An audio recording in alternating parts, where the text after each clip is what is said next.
आंचल सिंह और आप सभी का स्वागत है हमारे चैनल पर। ड्रग्स मामले में एक बेहद चौंकाने वाला खुलासा हुआ है। आप सभी को पता है कि किस तरीके से बॉलीवुड में ड्रग्स का व्यापार चल रहा था, ड्रग्स का इस्तेमाल किस तरीके से धड़ल्ले से हो रहा था, उस सब पर खुलासा हुआ। बड़ी बड़ी फिल्मी हस्तियों के नाम सामने आए, उनसे पूछताछ भी हुई। इसके साथ नारकोटिक्स कंट्रोल ब्यूरो ने लगातार छापेमारी की और लोगों के घर से ड्रग्स भी बरामद हुई। जब उनकी गिरफ्तारी हुई उसके बाद उन्हें जमानत भी मिल गई। अब इस पर एक बड़ी सच्चाई सामने आ रही है कि एनसीबी के जो अधिकारी हैं उसमें जब उनको जमानत मिल रही थी, जब सुनवाई हो रही थी मामले में, तो वो उस वक्त पेश ही नहीं हुए, यानी कि मौजूद ही नहीं हुए, और जिसके बाद उनको आसानी से जमानत मिल गई। भारती सिंह मामले में उसके साथ ही करिश्मा प्रकाश जो दीपिका पादुकोण की मैनेजर हैं, उनके मामले में एनसीबी के 2 अधिकारी सुनवाई में पेश ही नहीं हुए, यानी कि वो सुनवाई के दौरान थे ही नहीं, इसी वजह से उनको सस्पेंड कर दिया गया है। तो अब इसको लेकर सोशल मीडिया पर जिस तरीके से कमेंट आ रहे हैं, लोगों की जो प्रतिक्रियाएं आ रही है, उस पर हम बाद में बात करेंगे कि लोग इस मामले में क्या कह रहे हैं। लेकिन सबसे पहले जानते हैं ये पूरा मामला क्या है। आखिर नारकोटिक्स कंट्रोल ब्यूरो जो लगातार अपने अधिकारियों के द्वारा बड़ी बड़ी छापेमारी कर रहा है, जिस तरीके से बड़े बड़े खुलासे कर रहा है, वो 2 अधिकारियों को सस्पेंड क्यों करता है? तो बॉलीवुड में जो ड्रग्स कनेक्शन है उसकी जांच नारकोटिक्स कंट्रोल ब्यूरो कर रही है और उसने अपने 2 जो अधिकारी हैं उनको सस्पेंड कर दिया है। उन पर ड्रग्स केस में आरोपी कॉमेडियन भारती सिंह और उनके पति हर्ष लिम्बाचिया और एक्ट्रेस दीपिका पादुकोण की मैनेजर रही करिश्मा प्रकाश की मदद करने का आरोप लगाया गया है, यानी कि सुनवाई के दौरान वो मौजूद नहीं हुए, जिसकी वजह से उनको आसानी से जमानत मिल गई और उनको मदद पहुंचाई जा रही थी। अब इसको लेकर सोशल मीडिया पर लोगों का ये कहना है कि किसी को डराया धमकाया भी जा सकता है, किसी को पैसे का भी लालच दिया जा सकता है, लेकिन इसमें अभी ये साफ नहीं हुआ है कि क्या कुछ हुआ था। लेकिन ये कदम एनसीबी ने उठाया है और उनको सस्पेंड कर दिया है और ये आरोप लगाए हैं कि उन्होंने मदद की है। तो आप समझ सकते हैं कि किस तरीके से जो अधिकारी हैं उनकी मदद कर रहे थे, उसकी वजह से उन्हें सस्पेंड किया गया। और उससे पहले भी एक बड़ा कदम उठाया गया था कि जो जांच चल रही है उसमें बड़े बड़े जो खुलासे हो रहे थे, वो मीडिया में जो जानकारी लीक कर रहे थे, उन लोगों पर भी कार्रवाई की गई थी और उनका तबादला कर दिया गया था।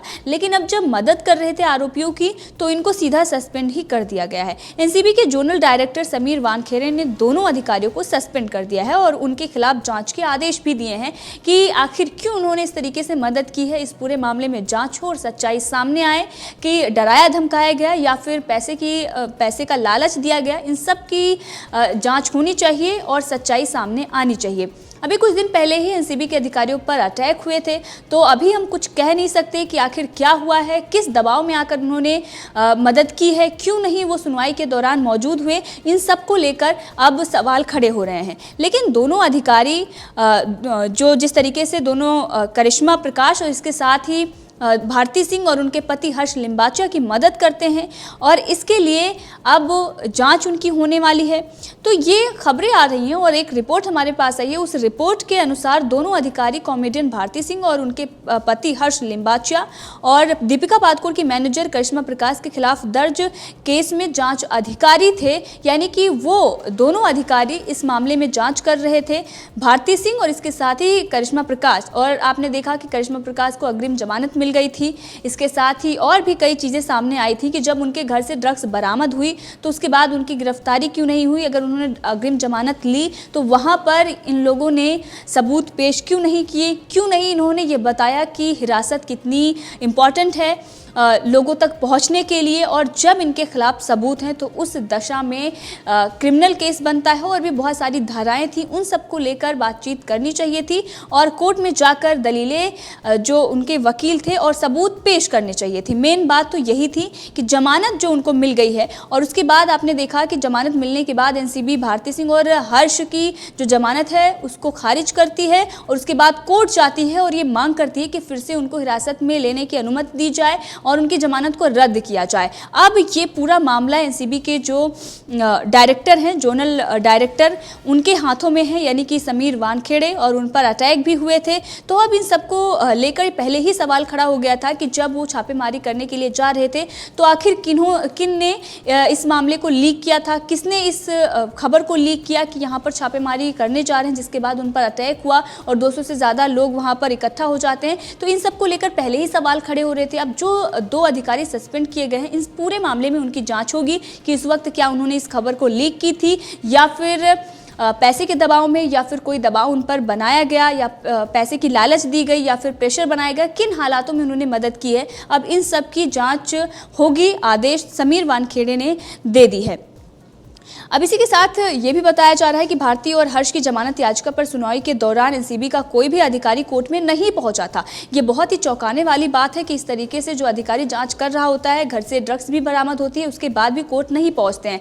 तो एक तरीके से ये मदद करना ही हुआ कि आप कोर्ट में जाइए, हम वहाँ पर नहीं पहुँचेंगे, यानी कि हम अपने तरफ से कोई भी पक्ष नहीं रख रहे हैं। अब ऐसे में कोर्ट की जांच एजेंसी का पक्ष जाने बगैर ही भारती और हर्ष को जमानत देनी पड़ी थी। एनसीबी को शक है कि करिश्मा प्रकाश को मिली अग्रिम जमानत के समय भी ऐसा ही कुछ हुआ था। उस वक्त भी वे पेश नहीं हुए थे जो अधिकारी इस मामले में जांच कर रहे थे, और इसीलिए इस तरीके से जांच के आदेश दिए गए हैं और सस्पेंड किया गया है। इसी के साथ एक रिपोर्ट के मुताबिक एनसीबी को अपने प्रोसिक्यूटर पर भी शक है। बताया जा रहा है कि दोनों मामले में जमानत याचिकाओं पर सुनवाई के दौरान वो तय समय पर कोर्ट में हाजिर नहीं हुए थे। एनसीबी की छापेमारी में भारती के घर और ऑफिस से 86 ग्राम से ज़्यादा ड्रग्स बरामद हुआ था। इसके बाद उन्हें और उनके पति हर्ष लिम्बाचिया को हिरासत में लिया गया था। भारती ने पूछताछ में हर्ष के साथ ड्रग्स लेने की बात कबूल की थी।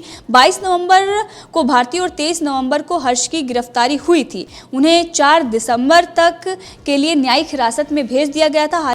हालांकि 24 नवंबर को ही दोनों को जमानत मिल गई थी। एनसीबी ने इस जमानत याचिका के खिलाफ स्पेशल एनडीपीसी कोर्ट में याचिका लगाई है, जिस पर अगले हफ्ते सुनवाई भी होनी है। एनसीबी ने करिश्मा प्रकाश के घर पर नवंबर में छापा मारा था, वहां से भी ड्रग्स बरामद की गई थी और सीबीडी ऑयल की बोतलें भी बरामद हुई थी, जिसके बाद उनकी गिरफ्तारी होना तय था। समन भी कई बार उनको भेजा गया और किस तरीके से वो इस पूरे मामले में भाग रही थी, इन सब को लेकर कई सवाल उस वक्त भी खड़े हुए थे। और जिस तरीके से उनको अग्रिम जमानत मिल जाती है और अधिकारी वहां पर नहीं पहुंचते हैं, इन सब को लेकर अब सवाल खड़े हो रहे हैं। और एनसीबी ने करिश्मा पर जांच में सहयोग न करने का भी आरोप लगाया है।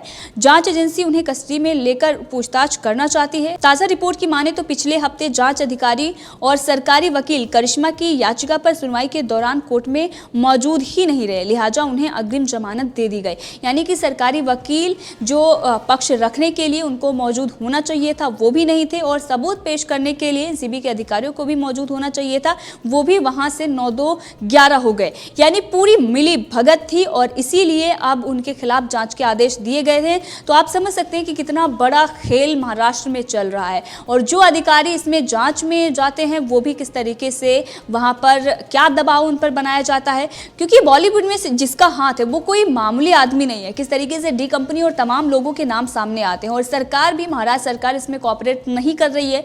जिस तरीके से नवाब मलिक का बयान आता है, उन सबको लेकर कई सवाल खड़े होते हैं। समीर वानखेड़े और उनकी टीम पर हमला होना, इन सब को लेकर लगातार ये कहा जा रहा था कि बॉलीवुड में जो ये ड्रग्स रैकेट चल रहा है, इसके खिलाफ कार्रवाई करनी चाहिए, और अगर कार्रवाई नहीं की जाती है तो जिस तरीके से युवा पीढ़ी को बर्बाद कर रहे हैं, बर्बाद करते ही रहेंगे। लेकिन जब इसमें कार्रवाई की जाती है तो उन्हें डराया धमकाया जाता है, उन पर अटैक होते हैं, या फिर पैसे की लेन देन भी हो सकती है। अब इस मामले में जांच के आदेश दिए गए हैं और जांच होगी तो सच्चाई सामने आएगी। लेकिन सुशांत सिंह राजपूत मामले में जिस तरीके से सीबीआई जांच कर रही है, इसके साथ ही एनसीबी जांच कर रही है, बाकी एजेंसियां भी इसमें जांच कर रही हैं, लेकिन अभी मुख्य रूप से जो जांच है वो इसमें एनसीबी ही कर रही थी। ईडी और जो सीबीआई है उसकी जो जांच है वो थोड़ी धीमी पड़ गई थी, और इसीलिए कई सवाल भी सीबीआई पर खड़े हुए। ये भी लोगों ने कहा कि सीबीआई को बताना होगा कि जांच कहां तक पहुंची हुई है। लेकिन आप समझ सकते हैं कि किस तरीके से उनको समर्थन दिया जाता है और उनके समर्थन में कोर्ट में भी पेश नहीं होते हैं, तो अधिकारियों को लेकर ही सवाल खड़े हो रहे हैं। तो अब किस पर भरोसा किया जा सके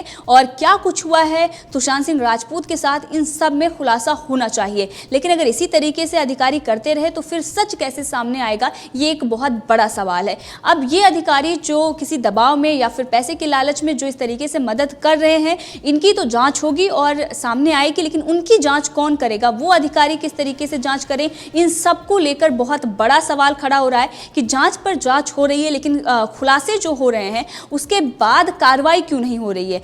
एक तरफ जो जांच करने जाते हैं वो मदद करते हैं, उनके खिलाफ भी जांच के आदेश दिए जाते हैं। अब उनके खिलाफ जो जांच करेंगे उनकी मदद या फिर वो किस तरीके से मदद करते हैं, इन सब को लेकर ये चीज़ें ऐसी सामने आ रही है जिस तरीके से से बॉलीवुड ये दावा कर रहा था कि पहले कई ऐसे केस हुए हैं कि जिसमें सच सामने नहीं आया, आज तक कोई समझ ही नहीं पाया कि उनके साथ क्या हुआ था। तो ऐसी ही चीज़ें होती थी और इसीलिए सच सामने नहीं आता था। आज हम आंखों से देख रहे हैं कि किस प्रकार का भ्रष्टाचार और किस प्रकार से चीज़ें बॉलीवुड में है या महाराष्ट्र में है या अधिकारियों को लेकर अगर हम कहें तो ये बहुत बड़ा सवाल खड़ा हो रहा है यहाँ पर। अब एनसीबी के अधिकारी जो इस मामले में शामिल थे और जो भारती सिंह और इसके साथ ही करिश्मा प्रकाश को मदद पहुंचा रहे थे, उनके साथ ही सरकारी वकील जो कोर्ट में नहीं पहुंचे हुए थे, उन लोगों की अगर हम बात करें तो इस तरीके से जो उनको एक पद दिया गया है उस पद का दुरुपयोग कर रहे हैं, जो उनको जिम्मेदारियां मिल रही हैं वो काम अच्छे से नहीं कर रहे हैं, तो फिर आम जनता किस पर विश्वास करेगी। और वैसे महाराष्ट्र सरकार तो ईडी को या फिर सीबीआई हो या फिर एनसीबी हो किस तरीके से उसका मजाक उड़ाती रहती है,